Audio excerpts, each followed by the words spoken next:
Muito bem. Continuando nossa formação filosófica.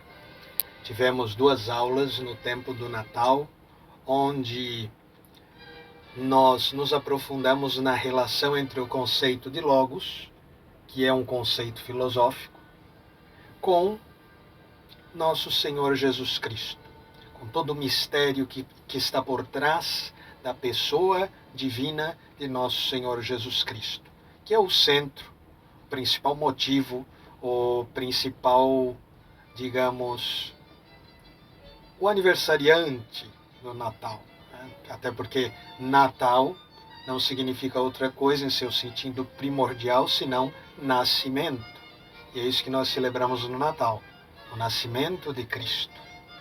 Não o nascimento de outros seres, mas o nascimento de Cristo.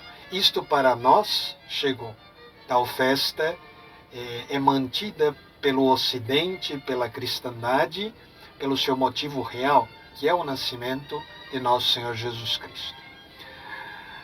Agora vamos retornar para as fases da filosofia, porque, como todos sabem, nós estamos desde o princípio nos aprofundando em cada uma das fases, antes de iniciarmos o conteúdo propriamente filosófico. A fase de hoje, após a fase medieval, após a filosofia medieval, que foi a última aula antes das aulas sobre o Natal, hoje nós vamos tratar da fase renascentista, ou melhor, da filosofia renascentista. Filosofia renascentista, renascença.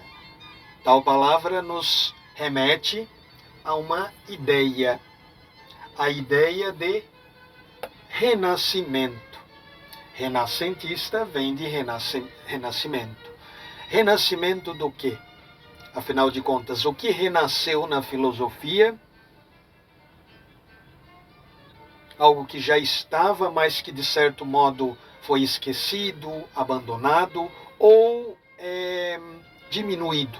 E que agora volta com todo fulgor, com toda a força. Bem, vamos entender primeiro o contexto histórico para entendermos bem a fase. E o contexto histórico é o seguinte: saímos da Idade Média. Chegamos no ano 1453, que é onde se deu a queda de Constantinopla e o fim do Império Romano do Oriente, que é a data determinada pelos historiadores como o término da Idade Média e início de uma nova fase, início de uma nova etapa histórica. Só que, quando falamos nessa nova etapa histórica, devemos levar em consideração que ela se deu em partes, que ela se deu de um modo gradativo. Não temos assim uma mudança radical, totalmente radical, da Idade Média para a próxima fase. Não, temos uma mudança gradativa. E é por isso que essa fase é chamada de renascimento, uma fase menor, que vai colocar-se entre a Idade Média e a modernidade, ou a Idade Moderna, que vai começar a partir do século XVI. No entanto, claro que são convenções, não podemos dizer que tal fase começou ou terminou ali ou acolá, como se tudo mudasse a partir dali. Não. São convenções próprias da ciência histórica que nos ajudam a entender cada período. E também nos ajudam aqui a diferenciar um pouco o enfoque que a filosofia dá a cada objeto, a cada dimensão da realidade, certo? Então, mesmo esta fase, a fase renascentista, vai ter grande serventia para todos, vai ter grande serventia para a filosofia. No entanto, ela também terá as suas limitações, como qualquer fase da mesma filosofia. Então vamos lá. Voltando ali ao aspecto histórico. Temos a queda de Constantinopla, que marca o fim da Idade Média e início de uma nova etapa. Porém, com a queda de Constantinopla, o que acontece? Muitos intelectuais do Império Bizantino, acabam fugindo, vindo para o Ocidente, onde já não há mais Império Romano, há sim vários países, várias nações, vários reinos. E esses intelectuais procedentes de lá, conhecedores do grego, trazem consigo obras que no Ocidente não eram conhecidas. Não eram conhecidas, quer pelo fato de apenas existirem no grego, de nunca terem sido traduzidas para o latim, quer pelo fato de que realmente os ocidentais nunca chegaram ao conhecimento dessas obras nem para traduzi-las. Então, tem obras que foram descobertas posteriormente àquela cisão existente entre Ocidente e Oriente. A cisão existente entre Império do Ocidente e Império do Oriente fez com que houvesse também um distanciamento. O cisma do Oriente, por exemplo, também cooperou para esse distanciamento no século XI. Então temos aí já um grande distanciamento entre os dois impérios, entre as duas partes do império. Com a queda do Império do Ocidente, permaneceu do Oriente, mas ainda há um distanciamento. Então, de um jeito ou de outro, quer por não terem sido traduzidas para o latim, quer porque os ocidentais nunca chegaram a conhecer tais obras ou tais partes de obras, essas obras de Aristóteles apenas chegam ao Ocidente, que apenas são conhecidas com maior profundidade, a partir desse momento, a partir do século XV, a partir da queda de Constantinopla. E qual é o diferencial disso? Porque, afinal de contas, os ocidentais já conheciam as obras de Aristóteles na Idade Média. Conheciam sim, Santo Tomás de Aquino, inclusive, foi o responsável por conciliar as obras de Aristóteles com o cristianismo, com a doutrina cristã. Então já temos ali um conhecimento sobre Aristóteles. Porém, com essas novas obras que chegam, a compreensão do pensamento de Aristóteles muda. Não que ela mude propriamente, não vou dizer para vocês que mude, mas para alguns pensadores, acontece essa mudança. Alguns pensadores começam a ver ou começam a se posicionar como que se Aristóteles não quisesse dizer tudo o que os medievais pensavam que ele dissesse, mas sim outras coisas. O que fez com que a compreensão de Aristóteles por esses pensadores, principalmente os que vão se destacar no período da Renascença, fosse uma compreensão diferente da que os medievais tinham. Não digo diferente em todos os aspectos, mas em alguns aspectos. E serão alguns aspectos elementares de grande importância. Isso vai cooperar, portanto, para uma espécie de antropomorfização. É uma palavra complicada, então a gente tem que pronunciar vagarosamente. Por quê? Porque temos assim um período em que nós deixamos, de certo modo, isto partindo da perspectiva dos renascentistas, nós deixamos, de certo modo, aquela noção de conhecimento sobre o mundo, sobre o homem, encimada, coroada pela noção de Deus, onde Deus tem a supremacia, onde Deus tem a importância suprema, e passamos a entender o homem e o mundo desvinculadamente a ideia de Deus, a ideia da religião. Isso a partir apenas do pensamento racional. Assim podemos dizer que acontece, nessa etapa da filosofia, o renascimento dos valores greco-romanos. Valores greco-romanos. Quais são esses valores? Acabei de citá-los. Razão, racionalidade, inteligência, como fonte de conhecimento, como meio através do qual devemos conhecer o homem e o mundo como objetos a serem conhecidos. Mas cadê Deus? Onde está Deus nesta tríade? Deus não está.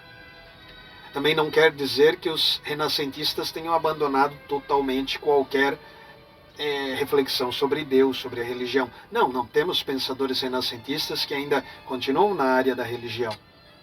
Só que percebe-se um afastamento principalmente da noção de Deus presente no pensamento católico, certo? E aí surgem pensadores que vão sim desenvolver alguma reflexão dentro de suas teorias ligada a Deus como princípio, como causa primeira, como causa eficiente de todas as coisas, mas não seguindo aquela ordem, ou pelo menos afastando-se um pouco daquela ordem, daquela forma de entender própria da doutrina católica. Só um instante. Caiu aqui a nossa antena. Temos aqui algum problema? Temos, obviamente. Não é porque eu sou católico que eu vou também dizer que não houve avanços, que não houve coisas boas neste período. No entanto, o problema que eu considero aqui é justamente esta ideia de que, o que é uma ideia também preconceituosa e que não vem só de hoje, vem já daquele tempo, de que tudo de mal, tudo de ruim que podemos perceber no mundo ocidental procede da Igreja Católica e da doutrina católica. Isso que é muito impulsionado pelos protestantes, com uma intenção óbvia, mas que, na verdade, consiste num grande preconceito. Preconceito este já manifesto naquele tempo, na Renascença, e que na modernidade vai se tornar muito mais forte. Eles vão se embasar em mentiras, em grandes mentiras. Devemos levar em consideração também o contexto histórico para entender isso, porque no término da Idade Média nós temos o quê? Temos sim problemas. Temos problemas referentes a guerras, fome, pestes. Temos sim problemas na própria estrutura eclesiástica, teremos muita corrupção, sim, teremos corrupção. Mas isso não quer dizer que todo o período da Idade Média, ou que a influência católica sobre a Idade Média tenha sido totalmente nefasta. Temos muitas coisas boas. Foi a Igreja Católica que construiu os hospitais, os mosteiros, foi mosteiros que eram fonte irradiadora de conhecimento. Foi a Igreja Católica que construiu orfanatos. Foi a Igreja Católica que manteve a Europa, o mundo conhecido, no caso, o mundo ocidental, unido de algum modo, em meio às invasões bárbaras, em meio a guerras, discórdias entre tribos diversas. Foi a Igreja Católica que gerou essa unidade e fez com que surgisse a Europa que nós conhecemos hoje. Então nós saímos da queda de um Império Romano, surgimento de diversas tribos que tomam conta daquilo que antes era o Império, e vemos a Igreja como conciliadora, como aquela que vai gerar uma espécie de ordem e de paz entre os diversos povos bárbaros. Sim, porque, na verdade, se pensarmos bem, foi isso que aconteceu. O mundo bárbaro foi, de certo modo, aproximado da antiguidade greco-romana pela Igreja Católica. Então, não podemos negar isso. Mas os preconceitos vêm já desde esse tempo, porque, claro, existiam também problemas. Não foram só coisas boas. Houve problemas. Agora, levar em consideração só os problemas também é falacioso. Como se eu quisesse, por exemplo, passar um pano na Idade Média e dizer que só houve coisas boas. Também não posso dizer isso. Mas se só houve problemas, não posso também dizer. E é isso que acontece. Esse pensamento preconceituoso em relação à Idade Média é o que faz com que ela seja vista como a Idade das Trevas, que também não tem cabimento. E é isso que vai fazer com que aconteça esse afastamento ao modo de entender o mundo e o ser humano que era próprio dos medievais, influenciado pela doutrina católica, influenciado pelo modo de ver cristão. E aí vamos aqui caminhando para o quê? Para o quê? Não só para um afastamento do pensamento científico e filosófico do âmbito cristão, mas também isto abre procedente e possibilita depois a reforma protestante e outras revoluções que vão trazer grandes malefícios para o mundo. Revolução Francesa e tantos outros problemas que surgem a partir daí.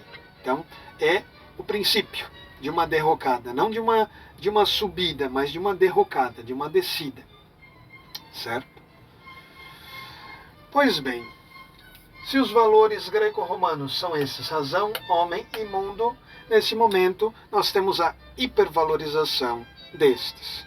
Claro que levar em consideração a racionalidade como meio de conhecimento não é o problema. A filosofia usa da racionalidade. Ela parte da observação e usa da racionalidade. Nunca, mesmo no período medieval, a filosofia foi dominada pela religião, dominada pela teologia. Não. A filosofia estava a serviço da teologia, mas como ciência distinta, com seus próprios meios, com seus próprios métodos e com seu instrumento principal, que era e é a racionalidade. Isso jamais foi diferente. Então devemos levar em consideração isso. Enfatizar o valor da razão do homem e do mundo não é o problema. Agora, o problema é considerar que antes tais elementos não fossem valorizados. Isso é uma visão preconceituosa mesmo. Então devemos tomar muito cuidado com isso, porque vai ser isso causa de muitos problemas no âmbito filosófico, científico, enfim, até mesmo político, cultural, como vemos hoje. Muitas das coisas, dos problemas que acontecem hoje, são consequências desta ruptura, que começa ali na Renascença e vai se desenvolvendo, aumentando cada vez mais. Até porque não podemos nunca pensar que um pensamento livre deve ser um pensamento ateu ou averso à religião, averso a Deus. Isto é algo também preconceituoso, algo que não tem cabimento. Eu posso ter um pensamento livre e autônomo, mesmo sendo uma pessoa religiosa.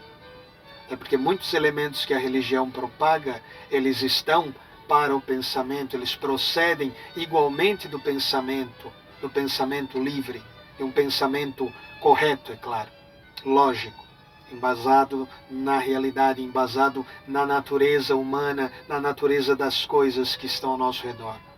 Então, a religião não contradiz o pensamento correto, verdadeiro, certo? Então isso deve ficar claro para nós. E eu faço essa aula sempre com esse intuito também de mostrar-lhes quanto erro nos é manifesto em aulas de história, no mundo acadêmico, sobre o período medieval. Justamente pelo preconceito manifesto, publicado, estimulado a partir da Renascença. Temos ali autores que vão ser extremamente rudes com o medievo. Isso vai se tornar cada vez pior com a modernidade, a contemporaneidade, etc. Certo? Pois bem, penso que todos já entenderam que, principalmente a causa disto foi o encontro dessas obras de Aristóteles que se encontravam no mundo bizantino, no Império Bizantino. Com a queda deste, os tradutores e conhecedores dessas obras vêm para o Ocidente, modificando a forma de ver o pensamento aristotélico.